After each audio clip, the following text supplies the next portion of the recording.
झारखंड के चाईबासा में 10 लाख का इनामी नक्सली कमांडर ढेर। पुलिस अमित हंसदा को पुलिस ने मुठभेड़ में मार गिराया। एसपी ने नक्सली के मारे जाने की पुष्टि की।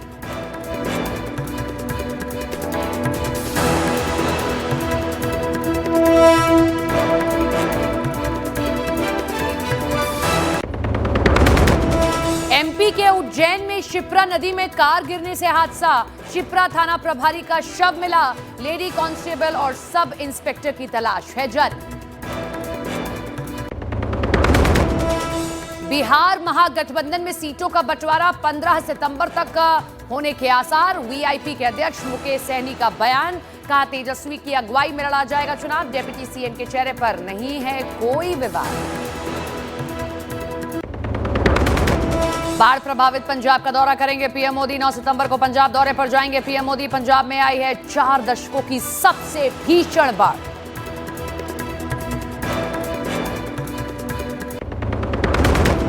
पहाड़ से लेकर मैदान तक बाढ़ बारिश का कहर। उत्तरकाशी में कई जगह लैंडस्लाइड से बढ़ी लोगों की मुसीबत। तो गुजरात के साबरकांठा में नदी में फंसे 9 लोगों का रेस्क्यू। दिल्ली में भी यमुना नदी खतरे के निशान के ऊपर। उपराष्ट्रपति चुनाव से पहले आज दिल्ली में बीजेपी सांसदों की पाठशाला। वर्कशॉप में दी जाएगी वोटिंग की ट्रेनिंग। जीएसटी सुधार के लिए पीएम मोदी का भी होगा सम्मान। न्यूज 18 इंडिया को दिया बाबा बागेश्वर का इंटरव्यू हुआ वायरल। सुर्खियों में छाया कुंभकर्ण से हिंदुओं की तुलना वाला बयान। धीरेन्द्र शास्त्री का पूरा इंटरव्यू देखिए दोपहर 1 बजे। कुंभकर्ण के बाद यदि कोई सोया है तो हिंदू सोया है।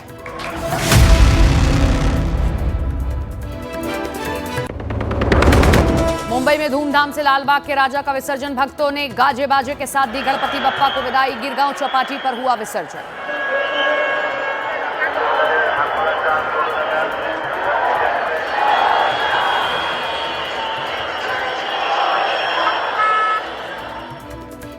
पतंजलि गाय का घी, मां का भरोसा, प्यार से परोसा।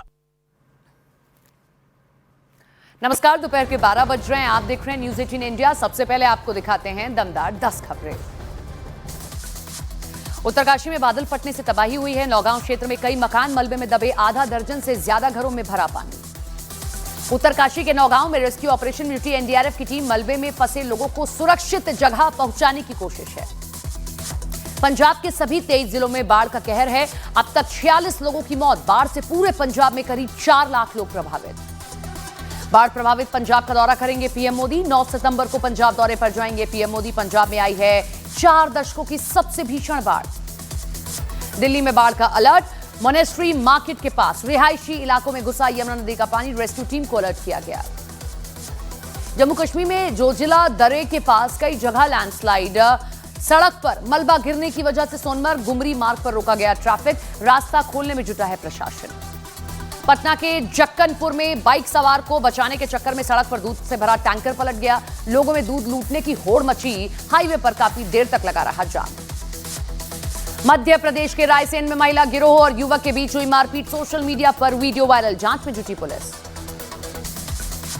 आज भारत में साल का दूसरा और आखिरी चंद्र ग्रहण रात 9:58 से शुरू होकर 8 सितंबर की आधी रात 1:26 तक रहेगा चंद्र ग्रहण। पूर्ण चंद्र ग्रहण के नाते दिखेगा ब्लड मून।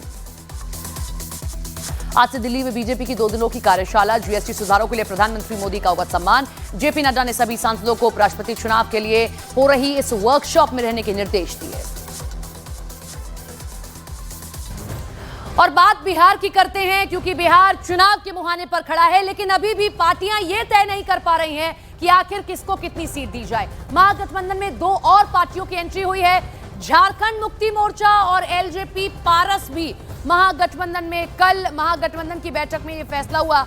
महागठबंधन के साथ मिलकर झारखंड मुक्ति मोर्चा और एलजेपी यानी कि जो पारस सी साइड की पार्टी है, वो मुकेश सहनी ने कहा कि 15 सितंबर तक फैसला होने की उम्मीद है। विस्तार महागठबंधन का हो रहा है, लेकिन यह तय नहीं हो पा रहा है कि तेजस्वी यादव चेहरा होंगे या नहीं होंगे। लेकिन इन सबके बीच में अगर आपके सामने हम 2020 के परिणाम भी रखते हैं तो आरजेडी ने 144 सीटों पर चुनाव लड़ा था। सबसे ज्यादा बीजेपी ने 110 सीटों पर, जेडीयू ने 115, कांग्रेस ने 70, एलजेपी 135, बीएसपी 78, सीपीआई 6 और सीपीआईएम 4 पर। अब ये पहले से जो मौजूद हैं वो हम आपको दिखा रहे हैं, क्योंकि बात हम कर रहे हैं नए जो सदस्य बने हैं, जिसमें आरजेडी, कांग्रेस, वीआईपी, सीपीआईएमएल, ये सब तो पहले से थे ही, लेकिन अब 2 नए दल और जुड़ गए हैं, वो है झारखंड मुक्ति मोर्चा और एलजेपी पारस। नए साथियों के जुड़ने से महागठबंधन की ताकत तो बढ़ी है, लेकिन इससे सीट बंटवारे पर जारी खींचतान और पेचीदा भी हो सकती है। हालांकि महागठबंधन की पार्टियां इसे दूसरे नजरिए से देखती हैं। संख्या अभी सारी चर्चा पे चल रही है। बहुत हद तक ये मैटर करता है कि नए जो पार्टनर आ रहे हैं उनको एडजस्ट करने के बाद क्या होता है, तो उन सब चीज़ों पे बातचीत चल रही है। कांग्रेस सैक्रिफाइस करने के लिए तैयार है सर? गठबंधन में नए पार्टनर को लाना है तो हर पार्टी को सैक्रिफाइस करना पड़ेगा, क्योंकि नए पार्टनर को तो तभी ला सकते हैं, इसमें कोई बड़ी बात नहीं। देखिए यहाँ पे कोई तो है ही नहीं, आपस में बैठे हैं हम लोग खाना पीना खा के और एक एक सीट पर हम लोग डिस्कशन कर रहे हैं। हमारे जितने भी सहयोगी दल है 1 to 1 चर्चा हो रहा है कि कौन सीट पर कौन लड़ेंगे, कहाँ से किसको लड़ाने से फायदा होगा। तो ये सब पे एकदम कहीं कोई 1% भी आगे पीछे नहीं है, और एकदम बहुत जल्दी आप लोगों के बीच में हम लोग आ जाएंगे कि कौन पार्टी कितने सीट पर लड़ेंगे, क्या रणनीति के साथ लड़ेंगे, इस सब चीज़ की चर्चा करेंगे और एकदम स्मूथली हम लोगों का चर्चा हो रहा है।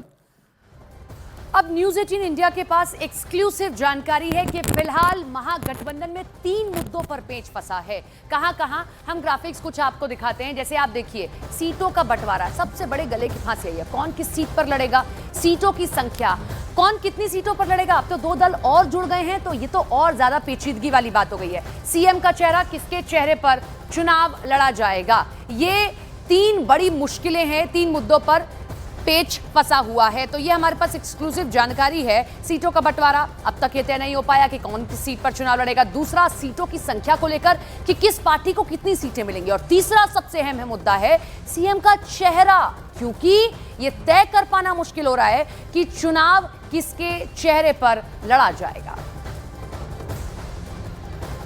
अब महागठबंधन में सीटों का बंटवारा और भी मुश्किल होने वाला है, क्योंकि सीपीआईएमएल ने कुल 40 सीटों की मांग की है, जिसे लेकर गठबंधन में अभी सहमति बनना बाकी है। मुकेश सैनी की पार्टी है वीआईपी। अब वीआईपी के साथ तालमेल भी आसान नहीं है। मौजूदा आंकड़ों और राजनीतिक समीकरणों के मुताबिक आरजेडी को लगभग 135 से 140 सीटें मिल सकती हैं, जबकि कांग्रेस के हिस्से में 50-60 सीटें आने की संभावना है। सीपीआईएमएल को लगभग 20 से 25 सीटें देने पर सभी पक्ष सहमति बनाने की स्थिति में हैं। और वीआईपी की अगर हम बात करते हैं, यानी कि मुकेश सहनी की पार्टी की, तो लगभग 18 से 20 सीटों पर उनको जगह मिल सकती है। परंपरागत रूप से छोटे दलों के हिस्से में आती हुई सीपीएम और सीपीआई को 2-2 सीटों पर चुनाव लड़ने की संभावना भी बन रही है। अब झारखंड मुक्ति मोर्चा और पशुपति पारस की एंट्री से ये गणित और मुश्किल हो सकता है। मुकेश सैनी तो तेजस्वी को कैसे लगातार सपोर्ट कर रहे हैं, लेकिन सीएम चेहरा कम बड़ी चुनौती नहीं है। ज्यादातर पार्टियां तेजस्वी यादव के पक्ष में खड़ी नजर आ रही हैं, क्योंकि वो महागठबंधन का प्रमुख चेहरा है, बनकर उभर रहे हैं। लेकिन कांग्रेस की तरफ से अभी तक तेजस्वी को मुख्यमंत्री पद का उम्मीदवार घोषित करने का कोई स्पष्ट समर्थन नहीं आया है।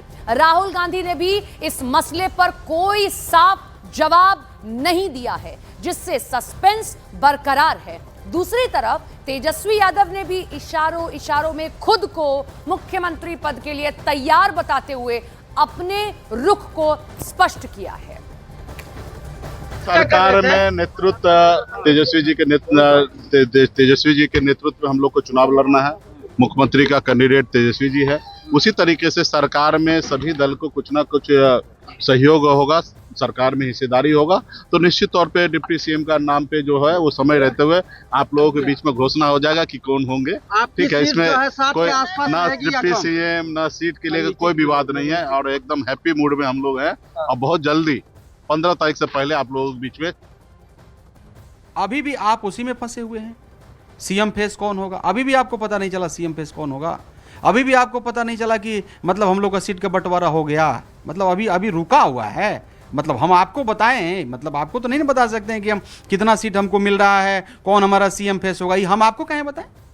मैं आप ही से पूछना चाहता हूं, हमें क्या करना है, हमारा सीएम फेस कौन होगा, हमारा संख्या क्या होगा, हमें सीट कितना मिलेगा, ये हमें मालूम है।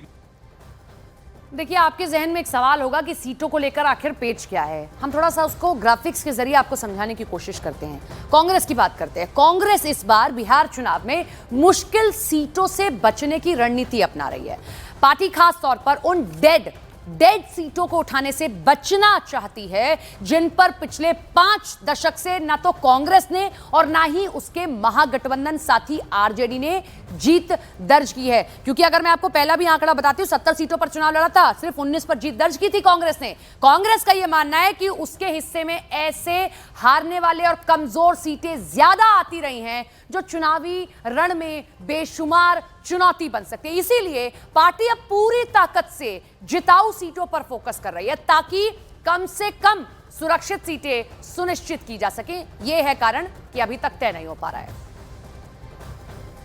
कौन कितना सीट लेगा ये मुद्दा नहीं है। मुद्दा ये है कि सरकार को हम कैसे रोकें, सरकार पर के हम कितनी मजबूती से, कौन सीट पर कौन कितना मजबूत है, जिसको जो सीटें थोड़ा बहुत जो है दिखता है कि नहीं समीकरण में ये कमजोर है, तो उस पर हम लोग भी बात कर रहे हैं। ऑल यूजुअल है, इसमें कोई टेंशन की बात नहीं है।